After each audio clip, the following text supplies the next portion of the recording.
In long-term partnerships, momentum often fades into a state of quiet exhaustion.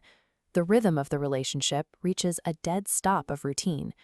Partners view this flatline through different lenses. In the masculine brain, this lack of fluctuation is categorized as normal, a peaceful reprieve from professional responsibility. However, the female nervous system is built for a wider emotional range, requiring frequent peaks and valleys to remain engaged.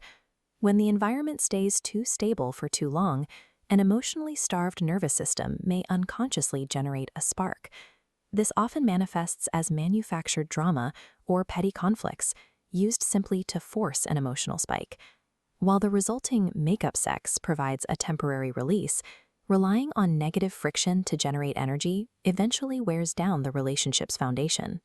Breaking this cycle requires a shift in how a woman prioritizes her own biological and emotional pleasure, moving from reactive conflict to proactive fulfillment. To reset the intimacy loop, we have to look at the relationship as a biological ecosystem that requires specific, measurable inputs to stay healthy. The first input is the sexual constitution. This is the hardwired biological blueprint that dictates how often a person naturally feels desire. Mismatched sexual drives are biological variances. Identifying these baselines helps partners negotiate a synchronized rhythm. Next, track the fulfillment threshold, achieving physiological release in 50% of encounters. This peak triggers a neurochemical reset, secreting oxytocin, serotonin, endorphins, and dopamine to purge accumulated stress. This biological flush shifts a woman's baseline mood. By resolving internal tension through physical release, she becomes a more patient and compassionate presence within the domestic environment. This internal chemical shift produces a significant psychological effect on the male partner. For a man, his partner's genuine pleasure serves as a marker of his own competence. It reinforces his identity and status within the relationship, satisfying a subconscious need for validation. Adults are naturally mercantile with their energy. We allocate our time and effort where we see the highest return on investment. This chart illustrates that energy allocation. As domestic validation increases, the incentive to seek outside experiments drops. A man who feels successful and prioritized at home is less likely to expend the high emotional and financial costs required to pursue infidelity.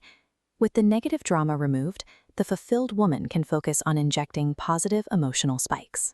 This includes planned novelty, such as a sudden trip or cultural event, and maintaining a spirit of play to prevent the emotional flatline. By redirecting energy from petty arguments into these positive spikes, the woman guides the relationship toward a cycle of mutual reinforcement, positioning herself as the primary source of her partner's satisfaction. Nature provides sexual intimacy as a biological recharge station. Far from just a reproductive necessity, it serves a restorative function that stabilizes the nervous system and fuels professional drive. Taking responsibility for this fulfillment transforms a woman's role. She becomes a stabilizing force, ensuring her partner remains devoted to the family axis. To apply these principles, perform an intimacy audit. Start by calculating your own sexual constitution and your partner's. Discuss these differing rhythms as biological facts rather than points of blame. Next, honestly track your frequency of physiological release. Identify if you are meeting the 50% threshold required for long-term resilience.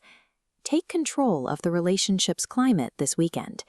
Plan exactly one positive emotional spike for your partner to replace routine with novelty. The electronic version of all chapters from the full book, She Who Awakens by Alina Chamberlain, can be found at wishforlove.org.